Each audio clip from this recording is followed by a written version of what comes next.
Dear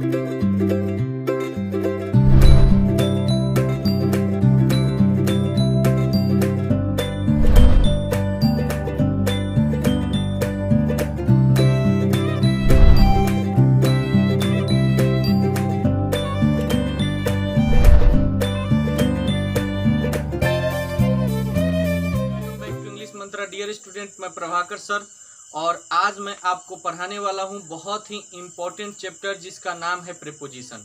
dear student, बहुत सारे बच्चों का ये डिमांड था कि सर प्रीपोजिशन समझ में नहीं आती, सर प्रीपोजिशन चैप्टर पढ़ाओ जिससे मेरा कंसेप्ट क्लियर हो जाए। तो डियर स्टूडेंट, आप सबके डिमांड पे मैं हाजिर हूँ आपके लिए चैप्टर लेकर के प्रीपोजिशन।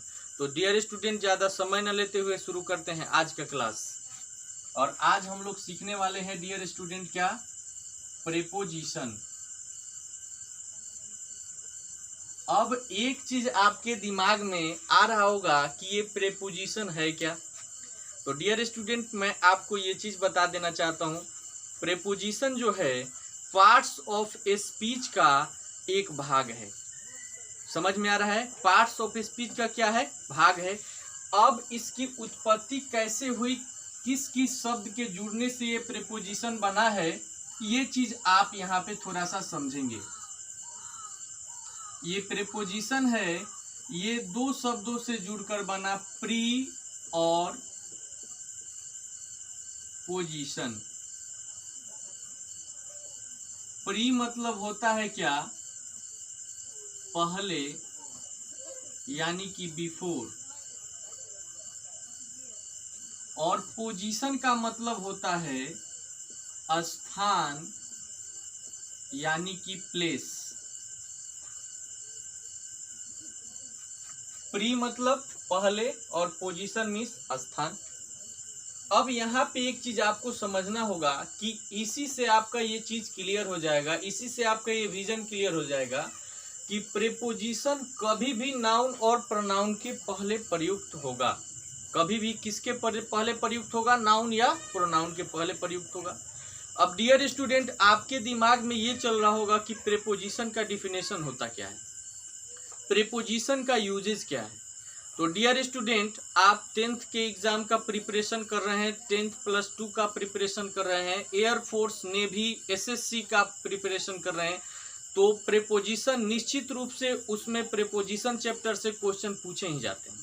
डियर स्टूडेंट, यह सेक्टर बहुत ही आपके एग्जाम के लिए इम्पोर्टेंट है और मैं आपको प्रत्येक दिन ये दो रूल करके इसका कंसेप्ट पूरा का पूरा क्लियर करते जाऊंगा और मैं एकदम मंत्र की तरह आपको ये चीज सिखाते जाऊंगा। डियर स्टूडेंट, अब एक चीज आपको ये ध्यान देना होगा कि प्रीपोजिशन में आपको दो चीज पर कमांड होना निश्चित रूप से आवश्यक है। पहला तो इसका रूल होता है और दूसरा होता है फिक्स प्रीपोजिशन। Fix preposition.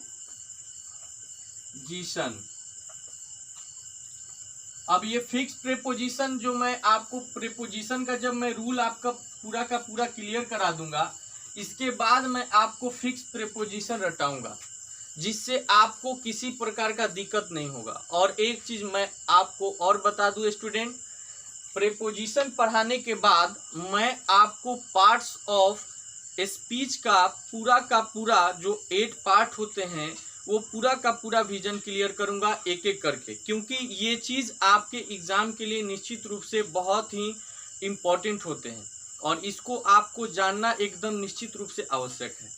अब सबसे पहले जिक्र कर लेते हैं कि व्हाट इज प्रीपोजिशन। इसका आपको डिफिनेशन बता दूं तो preposition is a word which shows how two noun और pronoun are related to each other is called preposition.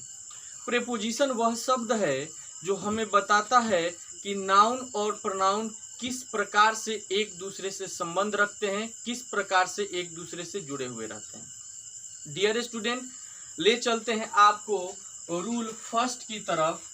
जो मेरा रूल फर्स्ट होगा और मैं आज जो जिक्र करने वाला हूं,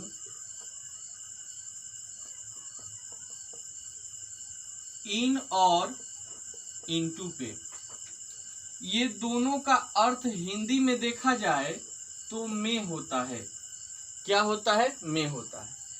अब इन का प्रयोग कहाँ करेंगे और इनटू का प्रयोग कहाँ करेंगे, ये चीज थोड़ा सा देखने में कॉम्प्लिकेटेड मालूम हो रहा है। अब यहाँ पे मैं आपका जो ये कॉम्प्लिकेशन है इसको मैं निश्चित रूप से दूर करूंगा। यहाँ पे इन का प्रयोग जब आपको करना है वो करना है गतिहीनता में, गतिहीनता में, और इनटू का जो प्रयोग आपको करना है गतिशीलता में। मुझे फिर भी लग रहा है कि आपको ये चीज समझ में नहीं आ रहा है कि गतिहीनता क्या है और गतिशीलता क्या है। तो जो वस्तु एकदम स्थिर हो वो होती है गतिहीनता, और जिस वस्तु में थोड़ी गति आ जाए, थोड़ी गति हो, तो उसको बोलते हैं गतिशीलता। यहाँ पे आपका क्लियर होगा। अब आपको ले चलते हैं एग्जाम्पल की तरफ, जिससे आपका पूरा का पूरा कंफ्यूजन दूर हो जाएगा। ले चलते हैं एग्जाम्पल लेते हैं। अब मैं आपको एक सेंटेंस देता हूं, वह कमरे में है, और एक दूसरा एग्जाम्पल, वह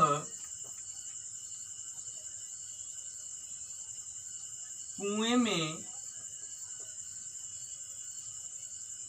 कूद गया। अब ये दोनों चीज में यहाँ देखिए दोस्तों, यहाँ में है, इसमें भी क्या है, में है। अब यह आप बताइए, वह कमरे में है, तो जब कोई भी व्यक्ति कमरे में होगा तो कमरा हिलता डुलता है क्या, नहीं ना। तो जब हिलता डुलता नहीं है, यानी वह किस मुद्रा में है, गतिहीनता में है कि गतिशीलता में है।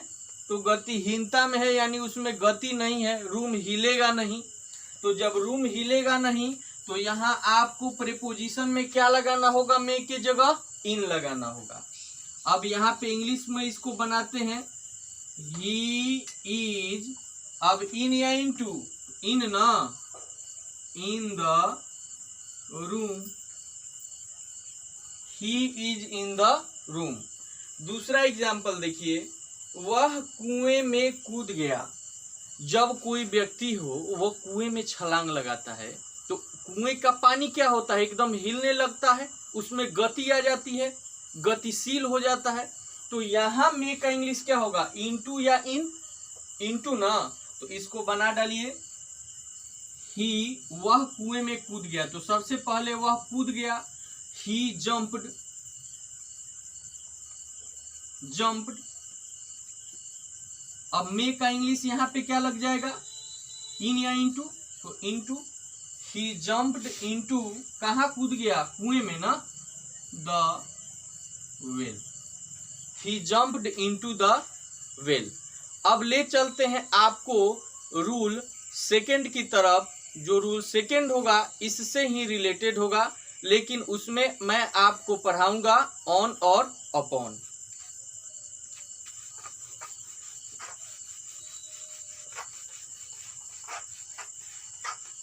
एकदम आप गर्दा मचा देंगे प्रीपोजिशन में। निश्चित रूप से जरूरत है आपको एक एक चीज, एक एक टॉपिक समझिए। यहाँ पे एकदम स्थिर होकर के देखिए। रूल सेकंड हम लोग बात करेंगे ऑन और अपॉन की। ये दोनों का हिंदी में अर्थ देखा जाए तो होता है पर। अब ऑन का प्रयोग कहाँ और अपॉन का प्रयोग कहाँ, ये चीज भी आप एकदम इजी वे में सीखने वाले हैं, और यहाँ पे एकदम आप ध्यान को बनाए रखें। ऑन का प्रयोग आपको करना है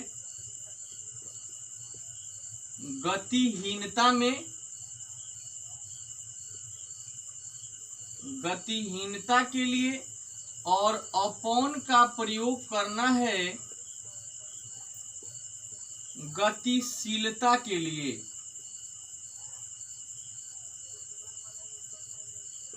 ऑन का प्रयोग गतिहीनता और अपॉन का प्रयोग गतिशीलता, जिस प्रकार से मैंने आपको इन और इनटू पढ़ाया। अब इसका एग्जाम्पल लेते हैं। फर्स्ट एग्जांपल लेते हैं।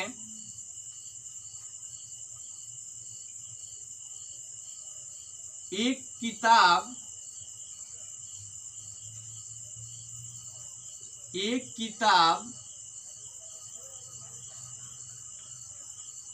टेबल पर है, और दूसरा जो एग्जांपल होगा,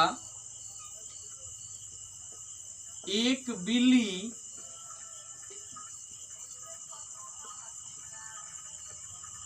टेबल पर कूदी। अब यहां देखिए दोनों में पर लगा हुआ है। अब किसके साथ ऑन और किसके साथ अपॉन, अब ये आपको यही एग्जाम्पल पूरा का पूरा क्लियर कराने वाला है। अब यहाँ पे चलते हैं एग्जाम्पल की तरफ। लिखा है एक किताब टेबल पर है, यानी कि जब किताब टेबल पर है तो सोचिए क्या टेबल हिलेगा डुलेगा क्या, कि स्थिर रहेगा? स्थिर रहेगा ना। तो वहां पे क्या लगाना है आपको? ऑन। जहां पे गतिहीनता हो वहां ऑन। अब दूसरा एग्जाम्पल का जिक्र करें तो एक बिल्ली टेबल पर कूदी। तो जब बिल्ली टेबल पर कूदेगी तो टेबल स्थिर रहेगा या उसमें गति आ जाएगी? वो हिलेगा डुलेगा? हिलेगा डुलेगा ना। तो उसमें क्या हो गई? गति आ गई, यानी कि वह गतिशील हो गया। तो वहां क्या लगेगा? अपॉन। समझ में आ रहा है? अब ले चलते हैं आपको इसको बनाने कि कैसे इसको बनाएंगे। एक किताब टेबल पर है, क्या हो जाएगा translation? There is a book, क्या हो जाएगा? ऑन या अपॉन? ऑन ना, ऑन द टेबल। और दूसरा मेरा सेंटेंस है एक बिल्ली टेबल पर कूदी, क्या हो जाएगा? ए कैट जंप्ड ऑन या अपॉन? तो अपॉन द टेबल। तो डियर स्टूडेंट, आशा नहीं पूरा विश्वास है कि आप ये दो रूल एकदम इजी वे में सीख गए होंगे। इंतजार कीजिए मेरे नए वीडियो का, नए क्लास का, जिसमें मैं आपके लिए तीसरा और चौथा रूल लेकर के हाजिर होऊंगा। बस आज के लिए इतना ही। Thanks a lot.